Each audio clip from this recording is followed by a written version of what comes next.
జయ జగదంబే. ప్రతిసారి ఒక ఏమంటారు దాన్ని,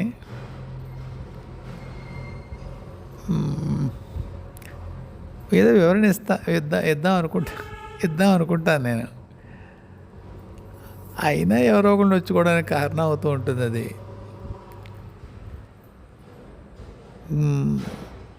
ఎందుకు కనిపించకూడదు అన్న విషయం గురించి చెప్పాను కదా. చాలామంది తోటి సాధకులు నొచ్చుకున్నారు. అంటే యోగ్యత లేకపోయినా అడిగాము అలా. అసలు వద్దమ్మా, ఆ దారిలో ఆలోచించకండి. మీకు నేను చెప్పి మీకు నచ్చుతున్నాయి, సంతోషమే. అందరికీ ఎలా చెప్పాలి దాన్ని, నా నుంచి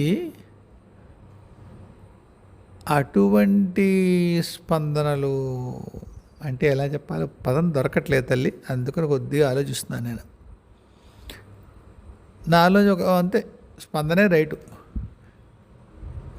అందరికీ ఒకేలాంటి స్పందన వస్తుంది అనుకోకండి.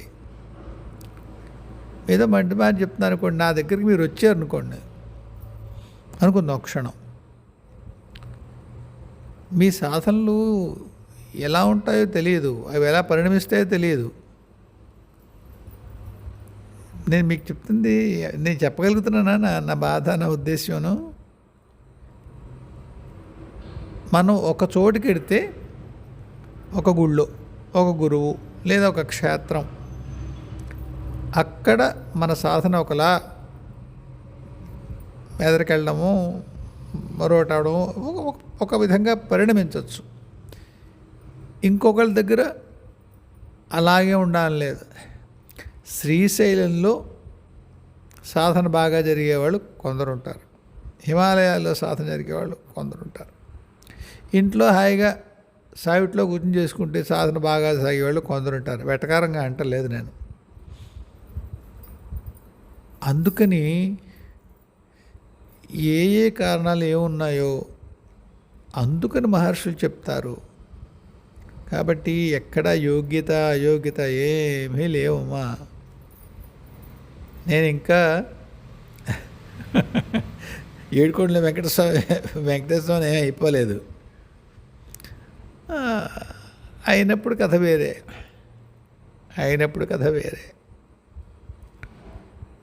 ప్రస్తుతానికి ఇంకా ఏదో ఆఖరి మెట్టు, అరమెట్టు, పావు మెట్టు, ఇవి మెట్లు చెప్తున్నారు, గుమ్మ ముందు నుంచి ఉన్నాం. ఈ లోపల అనుభవాలు చెప్పడం ఎవరికైనా నా అనుభవాలు ఉపయోగిస్తాయేమో, లేదా వాళ్ళు ఎక్కడన్నా స్టక్ అయి ఉంటే నేనేమైనా సాయం చేయగలనేమో అనుకోవడం, ప్రయత్నం చేయడం, ఇది సాగుతోంది. కాబట్టి ఇప్పుడు ఒకళ్ళిద్దరి పేర్లు చెప్పామనుకోండి, నిజానికి నేను మాట్లాడకూడదు, కానీ మీలో చాలామంది నొచ్చుకుంటున్నారు కాబట్టి చెప్తాను. జయ గారు ఉన్నారు, ఒకానొక జన్మలో గురు శిష్యుల సంబంధం ఉంది. ఇప్పుడు కర్మబంధం ఏం లేదు. గురు శిష్యులు కూడా కర్మబంధం ఉంటుంది కాబోలు మహర్షి అన్నారంటే ఉంది అనుకోవాలి. ప్రస్తుతానికి లేదు కనుక ఈ జన్మలో కలవలసిన పని పడలేదు. ఒక చోట ఎక్కడో కలవడం వల్ల అంతర్లోకాల్లోనో మరి వేరే శరీరాల్లోనో ఎక్కడన్నా ఏమైనా ఒక మార్పు ఏమైనా రావాల్సి వస్తుంది. అందువల్ల ఆ సాధన ఏదో వేగంగా వెళ్ళాల్సింది ఏదో ఉంటుంది. మరి మధుగారి దగ్గరకు వచ్చేసరికి ఆవిడున్నారనుకోండి, ఆవిడ అసలు పబ్లిక్ ప్లాట్ఫామ్ మీద ఎటువంటి అనుభవాన్ని చెప్పరు.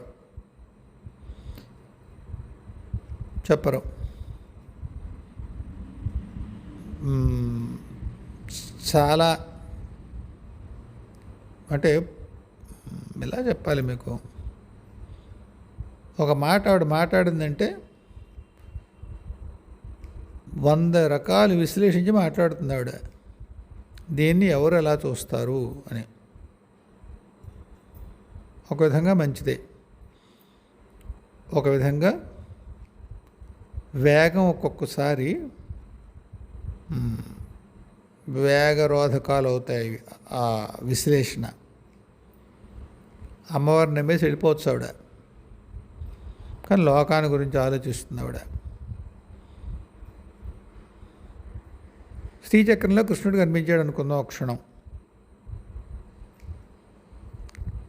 ఇష్టమే, కృష్ణుడే. దీనికి వేరే ఏమైనా అర్థం ఉందా అనుకుంటారు ఆవిడ. ఎప్పుడన్నా ఆ వీడియో కాలో ఫోన్ కాలో మా తాతగారు ఎప్పుడు చెప్తారో కూడా తెలియదు నాకు. ఒకవేళ జరిగితే ఆవిడ దైవంతో మరింత హాయిగా ఉండగలుగుతారు. అమ్మాయి పర్వాలేదా, ఇలా వెళ్ళొచ్చా అనే ప్రశ్నలు ఆవిడకి తగ్గుతాయి.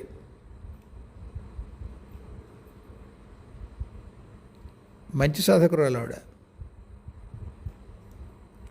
కాబట్టి పర్టికులర్ ఏదైతే ఏదో గొళ్ళెం అనొచ్చో, మరి ఏమంటారు ఆ పదం నాకు తెలియదు, మళ్ళీ ఆవిడ వచ్చుకోకూడదు. అది కాస్త వేగవంతం అవ్వాలి.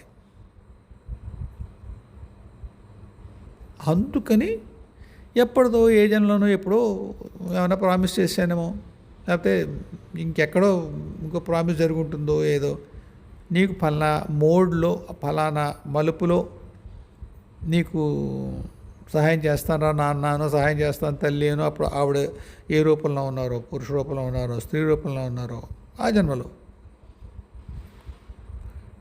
ఆ ప్రామిస్ నాకు గుర్తులేకపోయినా భౌతిక శరీరంలో తాతగారు తెలుసు కదా, సప్తర్షులోక ఆయన మహానుభావుడు, సామాన్యుడా ఏంటి. అంచేత అక్కడ ఆ సహాయం అందుతుంది ఆ అమ్మాయికి అనొచ్చు ఆవిడికి. అందుకని ఓసారి కలుద్దు కానీ. ఇక్కడ గోల ఏమొచ్చిందంటే ఈ ప్లాట్ఫామ్లో ఇంతకంటే ప్రైవేట్గా మాట్లాడడానికి లేదు కనుక మిగతా వాడికి ఇంకా ఆ సహాయం నేను చేస్తాను ప్రామిస్ చేయలేదు, లేకపోతే మీ గురువులు మీకు ఉండుంటారో, వీళ్ళకి ఆ ప్రామిస్ చేసాను కనుక అదేదో దాన్ని జరగడానికి వెసులుబాటు కోసమో ఆయన చెప్పుంటారు. నేనేమో మరి వేరే మాధ్యమం లేదు కాబట్టి ఇక్కడ వాళ్ళ పేర్లు తీసుకున్నాను అంతే. అంతేగాని మిగతా వాళ్ళు ఏ విధంగా నువ్వు తక్కువ కాదమ్మా అలా అనుకోకండి. మీకు అక్కర్లేదేమో, నేను అలాంటి ఏమంటారు దాన్ని ప్రత్యక్షంగా మాట్లాడము కనిపించడము అక్కర్లేదేమో అంతే. అంతేగాని వాళ్ళ దగ్గర మీరు దూరం, లేకపోతే వాళ్ళు ఉపాసనలో ఒక స్థితిలో ఉన్నారు, మీరు వేరే స్థితిలో, అసలు అసలు అసలు పోలికే వద్దమ్మా, అలా ఏం లేదు ఏమ్మా. అంచేత వాళ్ళకు కూడా ఎటువంటి టైం టేబుల్ చెప్పలేదు తాతగారు. నేను మాట్లాడకుండా ఉండుండొచ్చు అన్నాను, ఇంజని వేరే మాధ్యమం లేదు కనుక.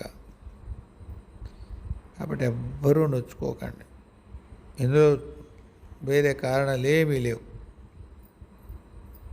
ఏమ్మా. నిజానికి మరి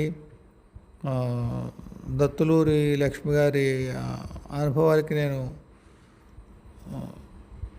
ఎంత సంతోషించాను నేను. మరి అమ్మాయి శ్రీదేవి ఉంది, తన సాధన గురించి కూడా సంతోషిస్తాను కదా. మంచి మాటలే అంటాను, మళ్ళీ నువ్వు ఇలా చేసావు బాగుంది, ఇలా చేయాలి, వాళ్ళ అమ్మాయి ఆవిడైనా. కాబట్టి ఎక్కడా కూడా చిన్న అలా పెద్ద అలా లేదమ్మా. అలా ఆ దృష్టిలోకి రానివ్వకండి. ఓహో ఇప్పుడు వీడు మనకి కనిపించక్కర్లేదు కావాలి, అది లేకపోతే ఆయన మీ ఇష్టం ఎలా అనుకుంటారు అనుకోండి తప్ప, మనం ఎక్కడ అంత లేదు కాబట్టి ఉపాసన లేదేమో అలా ఏమనుకోకండి అమ్మా. ఏవో ప్రామిస్లు ఏమైనా ఉంటాయి, వాటిని నెరవేర్చడం కోసం ఏదో ఉంటుంది అంతే, అంతవరకు. వేరే విధంగా ఏమనుకోకండి. సరే, ధారా శ్లోకాస్ పేరుతో గాయత్రి అడిగారు. అడిగేది అనద్దంటుంది, అడిగింది. ఏమిటంటే మేనిఫెస్ట్ చేసుకుంటాం, ఏదైనా ఆలోచన మేనిఫెస్ట్ అవుతుంది దాన్ని భావిస్తే అంటారు కదా నాయన. మరి మెడలో గొలుసేసుకున్నాం ఎవరిదో, మెడలో గొలుసేసుకుంటేనే ఆ బంగారాన్ని పొందేటువంటి సుకర్మ, పుణ్యకర్మ అది అయిపోతుంది అంటారు కదా ఒక్కొక్కసారి. మరి మేనిఫెస్ట్ చేసుకోవడం అంటే ఆలోచనలో మేనిఫెస్ట్ చేసుకున్నాం, అప్పుడు కర్మ తీరిపోతుంది కదా. వేరే డైమెన్షన్లో కర్మలు తీరుస్తారంటారు కదా, అలాంటి వేరే డైమెన్షనే కదా మనం కోడేది మేనిఫెస్టేషన్ అంటే. అప్పుడు మాత్రం మేనిఫెస్ట్ అయ్యేందుకు అవకాశం ఎక్కువ ఉంటుంది. ఆ వచ్చే కర్మ మన జీవితంలో ఫలానా సంఘటన జరిగేదో, ఫలానా వస్తువు జరిగేదో, ఫలానా వ్యక్తి మన జీవితంలోకి వచ్చేదో ఆ స్థితి మనం అనుభూతి చెందినట్టు అయిపోతుంది కదా మేనిఫెస్ట్ చేసినప్పుడు. ఇంకెందుకేం వస్తుంది? నేను చెప్పగలుగుతున్నానా మీకు? ఒక దుష్కర్మ ఉంది, దాన్ని మనం ఈ శరీరంలో పొందాం. ఎలా? గురువుల ఇంటర్వెన్షన్తో, జోక్యంతో. వాళ్ళు దాన్ని మన కళ్ళలోనూ వేరే డైమెన్షన్లోనూ చేస్తారు. అందువల్ల మనకి ఈ భౌతిక జీవితంలో అది ఘటించదు. అలా అనుకుంటే ఏదైనా ఒక వస్తువును మనం మేనిఫెస్ట్ చేసుకోవచ్చు. దాని గురించి అసర్షన్స్ ఏదో అంటారు కదా, ఎఫర్మేషన్స్ ఏదో అలా పదం ఏదో వాడతారు ఇంగ్లీష్లో. అది చేయడం ద్వారా పలానా జరుగుతోంది నా జీవితంలో అనుకుని అది జరిగించుకోవాలి సలహా చెప్తారు చాలామంది. ఆ మార్గం కొందరు పాటిస్తారు కూడా.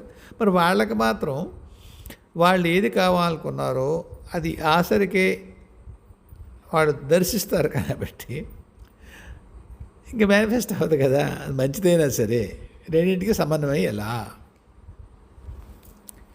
ఇక్కడ ఒక చిన్న సవరణ అనాలి, అడెండం. ఏమిటంటే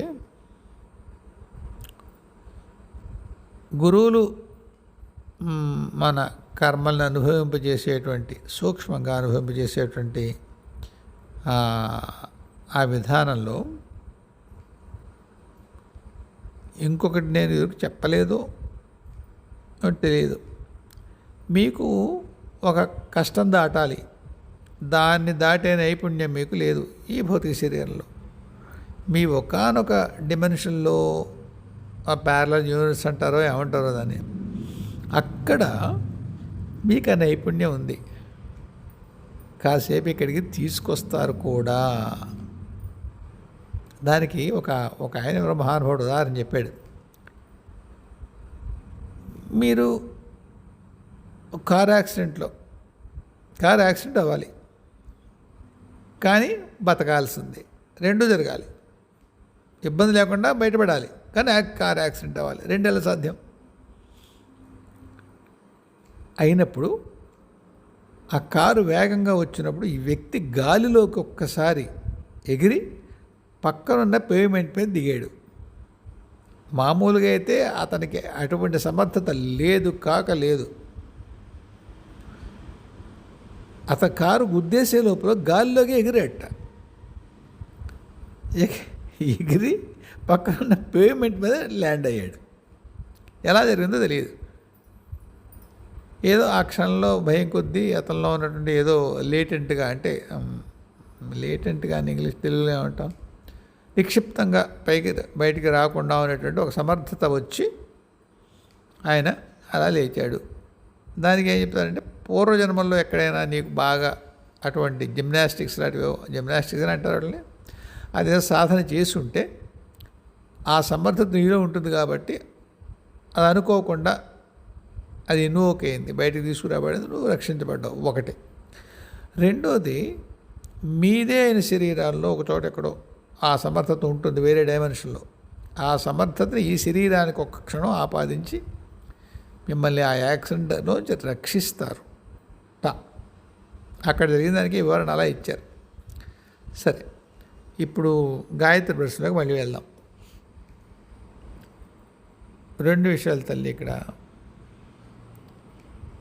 మేనిఫెస్ట్ చేసుకునేది మనం. ఏమ్మా అది మనం ధ్యానంలో కూర్చునో లేకపోతే ఆ నేర్పేదో తెచ్చుకుని ఎలా ఫలానా ఏ విధంగా ఎఫర్మేషన్ ఇచ్చుకుంటే దాన్ని విజువలైజ్ చేస్తే దాని ఆ దృశ్యాన్ని భావిస్తే గాఢంగా అది ఇక్కడ భౌతిక సాక్షాత్కారమో లేకపోతే సాకారమో అవుతుంది. అది సూత్రం. నీ ప్రశ్న ఏమిటంటే వేరే లోకాల్లో మన దుష్కర్మని తీర్చేసుకోవచ్చు అంటారు కళల్లోనూ అలాగా. ఇక్కడ మాత్రం అది మేనిఫెస్ట్ అవుతుంది. గ్యారంటీ ఏమిటి? రెండు వేరు వేరు విషయాలను కలుపుకుంటున్నావు నాన్న. కళల్లో మన కర్మానుభవం అవడం, వేరే డైమెన్షన్లో ఉన్న మన శరీరంలో ఆ కర్మానుభవం అవ్వడం, లేదా పాత జన్మల్లోదో వేరే డైమెన్షన్లోదో ఉన్న ఒక నైపుణ్యం ఈ కర్మానుభవం మనకి సులువుగా అయ్యేట్టుగా చేయడం, ఇవన్నీ కూడా గురువుల కృపతో జరిగేటువంటి విషయాలు. అది నీ భౌతిక జీవితంలో ఘటించకూడదు ఆ కర్మానుభవం అనేటువంటి ఒకానొక ఏమంటారు ప్రక్రియలో భాగంగా గురువులు చేసే పని. గురువులు కూడా అందరి కర్మలోనూ వచ్చి వేలు పెడతారనుకుంటున్నారేంటి? ఉండదు. మీ సాధనలో మీకు ఆ కర్మానుభవం త్వరగా అయిపోతే ఫలానా మెట్టు మీరు ఎక్కితే దానివల్ల ఒకానొక విశాలమైన ప్రక్రియకి సమూహానికి మీ వల్ల ఏదైనా ఉపయోగం ఉంటుందనుకుంటే చేస్తారు. అంతేకాని కేవలము మీ వైయక్తికమైనటువంటి ఉపయోగం కోసం అటువంటి కర్మానుభవంతో ఆటాడే ప్రయత్నం ఏ గురువు చేయడు. ఒకటి. రెండో విషయం, ఇప్పుడు మీరైతే మేనిఫెస్టేషన్ గురించి మాట్లాడారో మీకెవరు గురువు ఎవరు చేయట్లేదు. మీరు కూర్చుని ధ్యానంలో దాన్ని ఎవరో మీరు ప్రక్రియ నేర్పారు, మీరు మేనిఫెస్ట్ చేసుకుంటున్నారు. అది మేనిఫెస్ట్ అవుతుంది.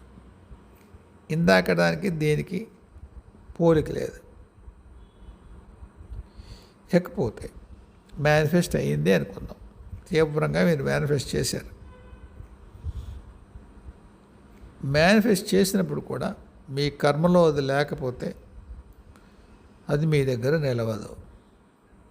మరింత ఇబ్బంది ఏదో వచ్చి అది మీది మేనిఫెస్ట్ చేసుకుందని అది పోతుంది.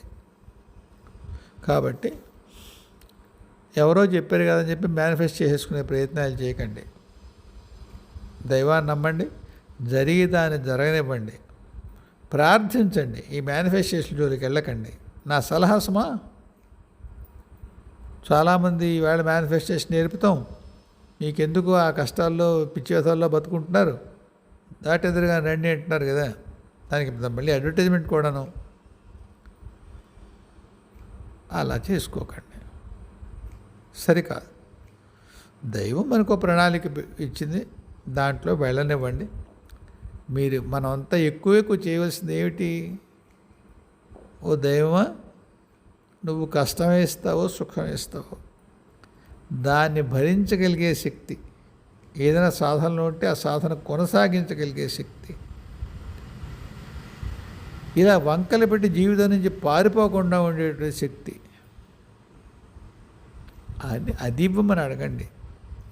అంతేగాని పరిస్థితులు మార్చేసే ప్రయత్నం అన్నవేళ మంచిది కాదు. ముఖ్యంగా సాధనలో ఉన్న వాళ్ళకి. సాధనలో లేరు, ఎవరో మన జీవితంలో రాసిలేని అబ్బాయినో అమ్మాయినో పెళ్లి చేసుకోవడానికి ఎవరినో మేనిఫెస్టేషన్లు ఇవి చేసి దింపుకుంటే కూడా అది వేరేగా ఉంటుంది కథ. అందువల్ల ఆ రెండు వేరు వేరు విషయాలు గాయత్రి. ఆ రెండు మధ్యలో గందరగోళం పడకున్నాను. నేను క్లారిఫై చేయగలిగానే అనుకుంటున్నాను. అక్కడ గురువుల దయ కృప, దానికి వేరు విశేషమైన కారణాలు ఉంటాయి. కర్మానుభవాన్ని వేరే విధంగా చూపించడానికి మేనిఫెస్టేషన్కి అది ఇది వేరు వేరు విషయాలు. అక్కడ భావించినా కానీ కింద నీకు భౌతికతలో దాని గమ్యమే ఇక్కడ భౌతికతలో సాకారం అవడం కనుక దానికి అడ్డు లేదు, అవుతాయి. కానీ దానికి కూడా రకరకాల కండిషన్స్ ఉన్నాయి. అవి ఇప్పుడు మనం మాట్లాడుకోక్కర్లేదు. ఏమో తర్వాత ఒక్క క్షణం.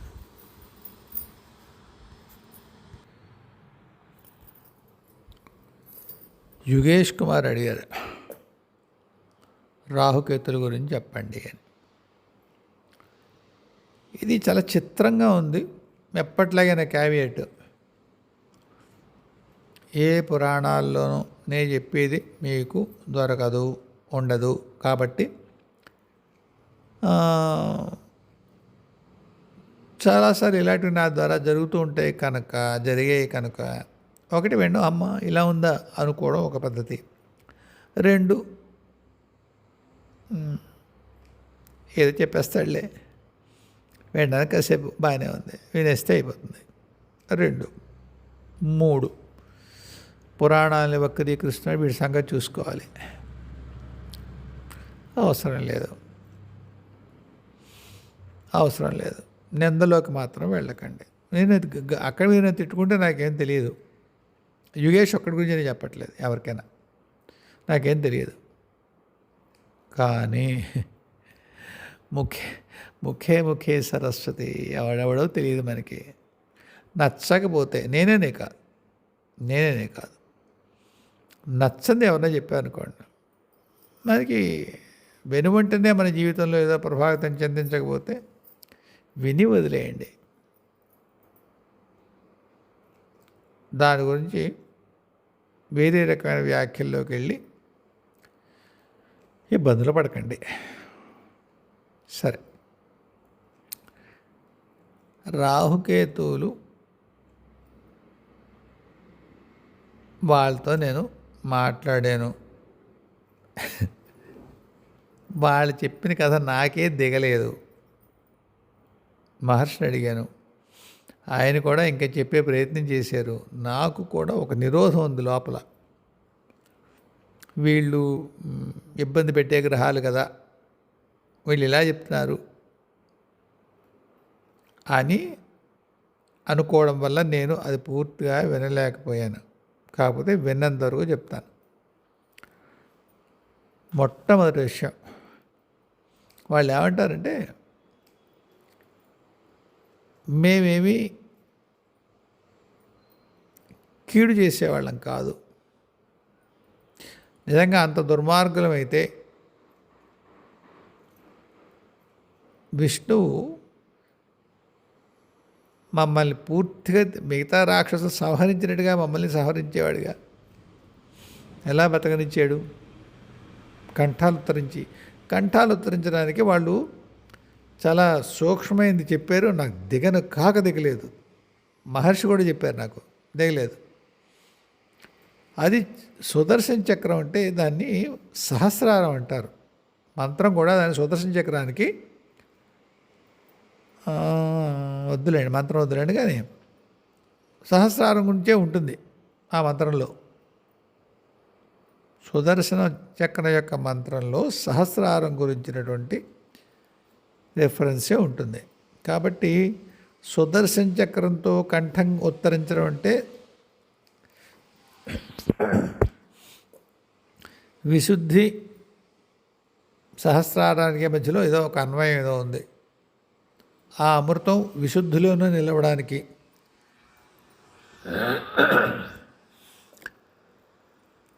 ఒక కారణం చెప్పారు. అది నాకు దిగలేదు. వాళ్ళు ప్రొటెక్టర్సే, రక్షకులే.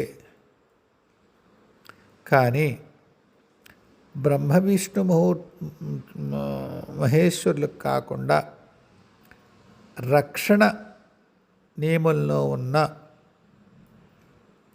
మళ్ళీ జగన్మాతలో లెక్క పెట్టరట్ట, వీళ్ళ వరకే మాట్లాడారు. ఉన్న వాళ్ళకి ఆ అమృత శక్తి విశుద్ధి దిగి కిందకి వెళ్ళకూడదు. అందువల్ల సహస్రార శక్తితో దాన్ని ఉత్తరించి అక్కడ నియంత్రించారు. మీకు ఏమైనా అర్థమైందా?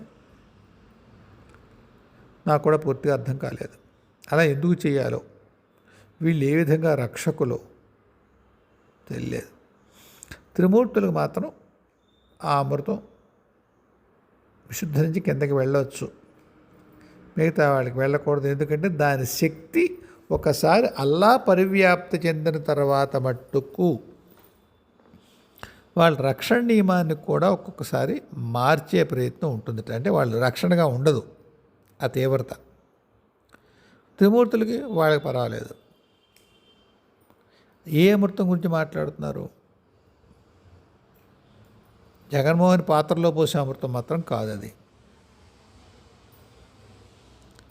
ఏ కుండలిని సాధన పూర్తయిన తర్వాత ఏ అమృతం చెప్తారో ఆ అమృతం, ఆ జీవశక్తి, ఆ ప్రాణశక్తి, అది కేవలం జీవించడానికి మాత్రమే కాదు, మొత్తం ఒక్కొక్కళ్ళ దగ్గర ఒక్కొక్క సమర్థతను ఇస్తుంది. ఒకళ్ళ దగ్గర సృష్టి సమర్థతని, ఒకళ్ళ స్థితి సమర్థతని, ఇంకొకళ్ళ లయ సమర్థతని ఇస్తుంది. అది బాగా నిగూఢమైనటువంటి, మన వరకు పూర్తిగా రావక్కర్లేనటువంటి ఒకానొక విషయం. తర్వాత వాళ్ళు ఒక మాట అన్నాడు, రాహు అన్నాడు ఆ మాట, స్వామి లోకంలో మేమేదో చెడు చేస్తామని ఒక మాట చెప్తారు. నా మహాదశలో అద్భుతమైనటువంటి భౌతిక స్థితులు పొందిన వాళ్ళు ఉంటారు. నాకు జాతకాలు గ్రహాలు అస్సలు తెలియవండి, అస్సలంటే అస్సలు. నమో నారాయణ. నేను చాలాసార్లు చెప్పాను, నాకు ఏ సమర్థత లేదు, ఒక్క జపం తప్పిస్తే నాకు ఏ శాస్త్రము చదువుకోలేదు. నాకు అందుకే కృష్ణ వాళ్ళు అంటే, ఆ కృష్ణకుమార్ వాళ్ళు అంటే భలే ముచ్చటేసింది.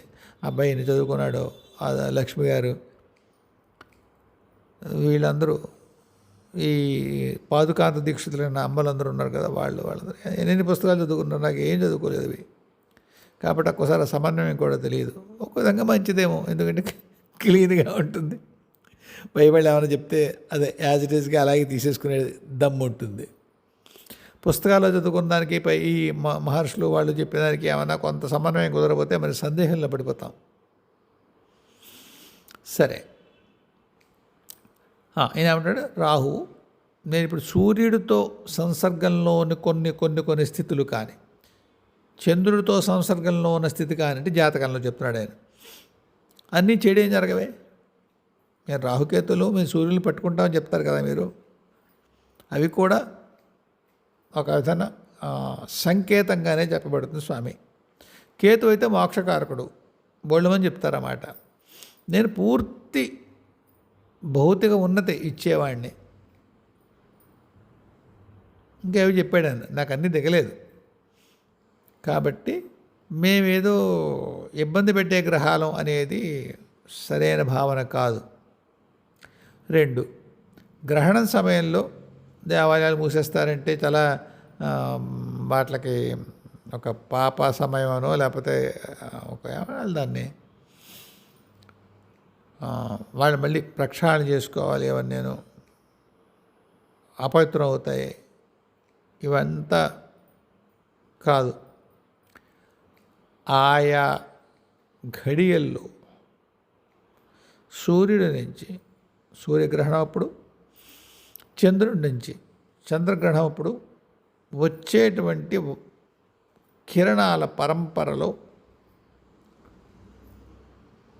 భూమికి చెడు జరిగే అవకాశం ఎక్కువ. భూమి మీద చాలామంది అననుకూలమైన ప్రభావాలు పొందుతారు.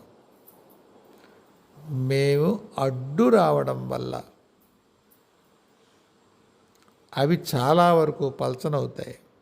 అయినా ఉంటాయి ఎఫెక్ట్స్ ఉంటాయి ఇంకా, కానీ మేము రావడం వల్లే అవి పల్చనవుతాయి. అవి ఎంత శుభఘడియలు కాకపోతే, ఎంత పవిత్ర ఘడియలు కాకపోతే గ్రహణం అప్పుడు ముహూర్తం చూడరు స్వామి ఉపాసన ఇవ్వడానికి. అనేకమైనటువంటి తాంత్రిక క్రతువులు కానీ, ఉపాసనా సంబంధించినటువంటి సాధనలు కానీ గ్రహణ సమయంలో జరుగుతాయి. మహాపవిత్రంగా చూడబడతాయి. ఓ పక్క దాన్ని ఒప్పుకుంటూనే గ్రహణ స్నానాలు చేస్తూనే, ఉపాసనలు చేస్తూనే, పారాయణాది క్రతువులు చేస్తూనే మమ్మల్ని పాపగ్రహాలు అనేస్తారు. ఆ సమన్వయం కుదరక మాత్రమే మేము అలా చేయం. అయితే ఇది ఒకసారి మీకు ఈ గ్రహణ విషయం గురించి మహర్షి చెప్పిందో మాట చెప్పాను. ఆ టైంలో తప్పకుండా నెగిటివిటీ, అననుకూల శక్తులు దృఢంగా ఉంటాయి, సశక్తంగా ఉంటాయి. ఆ దైవాలకి మనం చేసే ఉపాసనల వల్ల, మళ్ళీ చెప్తాను, మనం చేసే ఉపాసనల వల్ల భూమి మీద ఉండేటువంటి ఎవరైతే మేనిఫెస్టెడ్ దేవతలు అంటే గుళ్ళలోనూ అక్కడ ఉంటారు కదా, వాళ్ళు ఈ నెగిటివ్ ఫోర్సెస్తో తలబడ్డానికి మనం చేసే ఉపాసనలు వాళ్ళకి శక్తినిస్తాయి. దేవతలకి శక్తిని ఇచ్చినటువంటి మహాపుణ్యానికి కారణంగా మనం లక్ష్య చేస్తే అది మొత్తం పురస్చరణ అంటే అంతా పూర్తి అయిపోయి లక్షలు ఎంత ఉంటుంది లెక్క, అది అయిపోయినట్టు లెక్క. ఇప్పుడు రాజమాతంగి మంత్రం ఉంది, లేదా మన బృహద్వారాహి ఉంది. మాలామంత్రాలు అంటారు, 24 అక్షరాల కంటే 12 మాటలు మాలామంత్రాలు అంటారు. నేను ఎక్కడో చదివాను. మహాషోడశి ఉంది, 28 అక్షరాలు. అది ఇలాంటి మంత్రాలు మన అక్షరలక్షలు చేయాలంటే ఎన్ని సంవత్సరాలు పడుతుంది. గ్రహణ కాలంలో చేస్తే అక్షరలక్షలు పూర్తి అయిపోయినట్లు లెక్క అని ఒక చోట ఒక మహాత్ముడు నాకు చెప్పాడు. మరి అంతటి విశేషమైన కాలం పాపకాలం ఎలా అవుతుంది? అందుకే ప్రతికూల శక్తులు, అననుకూల శక్తులు ఉంటాయి, వాటి బలం ఎక్కువ ఉంటుంది. అయితే మనం చేసిన దానికి ఆ దేవతలు సంతోషించి మనకి అన్ని రెట్ల ఫలాన్ని ఇస్తారు. అదేదో మనకి ఏమంటారు దాన్ని, వెంకటేశ్వర స్వామి సుప్రభాతంలో ఉంటుంది, సకృత్ సేవయ నిత్య సేవా ఫలంతం ప్రేచ్ఛ అంటారు. కొద్దిగా సేవ చేస్తే నిత్య సేవ చేసినటువంటి ఫలం ఏమని స్వామిని అడుగుతాం. అలా మనం చేసిన ఆ సేవ అంటే మనం ఉపాసనలు చేయడం వల్ల వచ్చినటువంటి బలంతో దేవతలు ఏ ప్రతికూల శక్తుల్ని ఎదుర్కొనడానికి ఉపయోగపడ్డాయో వాళ్ళు ప్రతిగా మనకి అన్ని 100 రెట్లు 1000 రెట్లు జపఫలాన్ని, తపోఫలాన్ని, శుభాన్ని మనకు అందజేస్తారు. అంచేత ఒక విధంగా సాధకులు అద్భుతమైన స్థితి, అది అద్భుతమైన ఘడియలు. కాబట్టి మేమేమి ఎక్కువ మంది జనాంతికంగా అనుకునేటువంటి దుష్టగ్రహాలం కాదు నాయన అని చెప్పాడు ఆయన. వాళ్ళు ఇంకా చెప్పాడు, ఆ రాహువు నాకు దిగలేదు, అది ఇంత నిరోధం నాకు కూడా లేకుండా ఉంటే బాగుండేదేమో. జనరల్గా పెట్టుకోను, అంటే రాక్షసులు చెప్పినప్పుడు కూడా నేను వాళ్ళనేమి తప్పు తీసుకోను, అంటే కొంత న్యూట్రల్గానే వింటే ప్రయత్నం చేస్తాను. ఈవేళ ఎందుకో దిగలేదు నాకు పూర్తిగా. ముఖ్యంగా సహస్రారానికి విశుద్ధులు అమృతం ఆపే ఆ విషయానికి అన్వయం నేను పూర్తిగా కుదిరిందని చెప్పలేను. కొంతవరకు చెప్పాను, అదే మీకు ట్రాన్స్లేట్ చేయగలిగా అనుకుంటున్నాను. అయితే మనకి త్రిమూర్తులకి ఎటువంటి శక్తులు ఉన్నాయి, ఎటువంటి సమర్థతలు ఉన్నాయనే విషయం గురించి మనకి ఎంత తెలుసు? అది తెలుసుంటే వీళ్ళెదరికీ అవి ఎందుకు రాకూడదో తెలుసుండేది. కాకపోతే ఇప్పుడు కేవలం మీకు సూత్రం వరకే చెప్పగలిగాను. అది వాళ్ళకు ఉంది, అది వీళ్ళిద్దరికీ అంత రావక్కర్లేదు కాబట్టి ఆపారు. కానీ వీళ్ళు అంత పనికిమాలిన వాళ్ళు, చంపవలసిన వాళ్ళు, అంటే విష్ణుమూర్తి వాళ్ళని చంపేవలసిన వాళ్ళు అలాంటి వాళ్ళు ఏమీ కాదు. వాళ్ళేమి సూర్యుడిని చంద్రుడిని పట్టేసి మింగేరు ఏమండి. సో అక్కడికి అది సంగతి. ఒక్క క్షణం, ఇంకేమున్నాయి వేళ.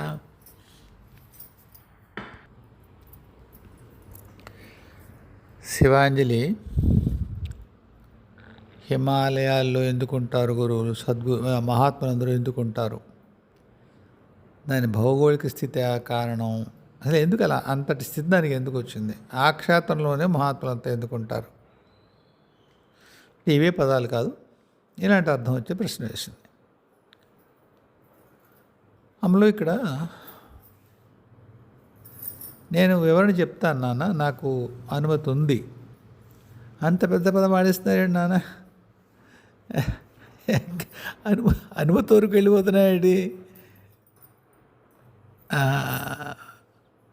అనుమతి తీసుకోవాల్సిన విషయమే చెప్తా. నీకెంత అర్థం? చిన్నదాని కదా నాయన, నీకెంత అర్థం అవుతుంది? ఉన్నారు ఇక్కడ పెద్దవాళ్ళు ఉన్నారు అర్థం చేసుకునేవాళ్ళు. నీకు అర్థం అవ్వదంటే నిందకాసుమా? ఇది కొంత తెలిసి ఆత్మిక సాధన చేసి ఉంటే ఆ పదాలు వాట్ల ఎలా చెప్పాలి దాన్ని, ఒక్క క్షణం నా ఇంగ్లీష్లో పదం ఉంది దానికి, వెయిట్ అంటాం లేదా వ్యాలిడిటీ అంటాం. సరే, వీలైనంత వరకు సరళమైన పదాలతో చెప్పే ప్రయత్నం చేస్తాను. ఒక సంఘటన చెప్పాను నాన్న నీకు, దానికి నీకు ఒకలా అర్థం అవుతుంది. ఇక్కడ మిగతా శ్రీద్యోపాసకులైన వాళ్ళు ఎవరన్నా ఉంటే వాళ్ళకి ఒకలా అర్థం అవుతుంది. పిరమిడ్ సొసైటీలో ఉండి ధ్యానాలు అవి నేర్చుకున్న వాళ్ళకి ఒకలా అర్థం అవుతుంది. ఏదో ఉద్యోగం రాలేదు, పెళ్ళి అవ్వలేదు, అనారోగ్యం ఉంది, కోర్టు కేసులు ఉన్నాయి, అలా ఈతి బాధలతో బాధపడి ఎవరన్నా ఒక మార్గం పరిష్కారం చెప్తే బాగుండు అనుకున్న వాళ్ళకి ఒకలా అర్థం అవుతుంది. కృష్ణుడు చెప్పే భగవద్గీతే నలుగురు భక్తులకి 4 రకాలు. ఆర్తో జిజ్ఞాసురర్థార్థి జ్ఞానేతి భరతర్షభ ఏదో అంటాడు ఆయన. పద పూర్తి శ్లోకం రాదు. 4 ఉన్నారు. ఆర్తులు, అర్ధార్థులు, జిజ్ఞాసులు, ముముక్షువులు.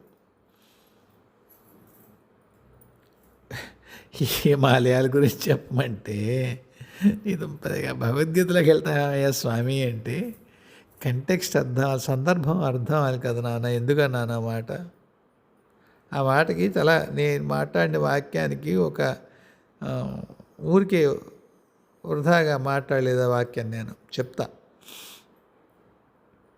ఒక కష్టాలన్నవాడు, దేవుడిని తలుచుకున్నవాడు, వాడు ఆర్తి, ఏదో ఒక ఫలానా ప్రయోజనం కావాలి. అర్థార్థి అంటే డబ్బులని కాదు, అక్కడ ఒక ప్రయోజనం కోరి ఏదో సాధన. జిజ్ఞాసు తెలుసుకునేవాడు. మూడవవాడు జ్ఞాని. ఎన్ని రకాలు ఉంటారు స్థాయిలు భక్తుల్లో, అందరూ భక్తులే. జ్ఞాని అయినవాడు భక్తులు ఉంటాడా? ఉంటారట. అంటారు కూడా, దాన్ని చెప్తాను ఆగండి. జ్ఞానోత్తర భక్తి ఏదో అంటారు. జ్ఞానం వచ్చే కూడా భక్తి ఉంటుంది. శంకర్లు జ్ఞానే. గతిస్త్వం భవానీ అన్నవాడిగా. సరే, విషయంలోకి వస్తా. కృష్ణ పరమాత్మని మనం జగద్గురు అంటాం. కృష్ణం వందే జగద్గురు. మామూలు పరిభాషలోకి రాని ఇంకొక పదం ఉంటుంది, విశ్వరూప జగద్గురువు అని.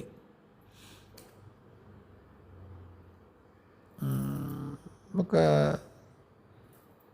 తలాలు అవి మాట్లాడుకునే వాళ్ళు ఏమంటారంటే 7వ తలం వరకు వ్యాప్తి చెందినటువంటి చైతన్యం ఉన్న వ్యక్తిని విశ్వరూప జగద్గురు అంటారు అని ఒక నిర్వచనం. అవే ఫైన్లా అని కాదు, అక్కడ ఏదో అవగాహన కోసం ఎవరో అలా చెప్పారు, ఆ స్థితిని వర్ణించడం కోసం. ఏదన్నా ఒక్కటే, మనం ఆ స్థితిలోకి వెళ్లకుండా దాని గురించి ఏం చెప్పినా వివరణ ఏది. రామకృష్ణ పరమహంస చెప్పినట్టు బెల్లం ముక్క తింటే తెలుస్తుంది తప్పిస్తే తీయగా ఉంటుంది, ఎర్రగా ఉంటుంది, పలకలుగా ఉంటుంది. లేదండి మా ఇంట్లో బెల్లం కుందుల్లా ఉంటుందంటే ఏం చెప్పేది ఏం లేదు. కాబట్టి విశ్వరూప జగద్గురు స్థితిలో ఉన్నటువంటి కృష్ణుడు. ఏ కృష్ణుడి గురించి మాట్లాడుతున్నాం మనం? కృష్ణుడు భౌతిక శరీరంలో విశ్వరూప జగద్గురువా? కృష్ణుడు విశ్వరూప జగద్గురు యొక్క భౌతిక శరీరం. హిమాలయాలకు వస్తాను, మర్చిపోలేదు, ఇది చెప్తే కానీ వెలగదు. కృష్ణుడు విశ్వరూప జగద్గురు యొక్క భౌతిక శరీరము.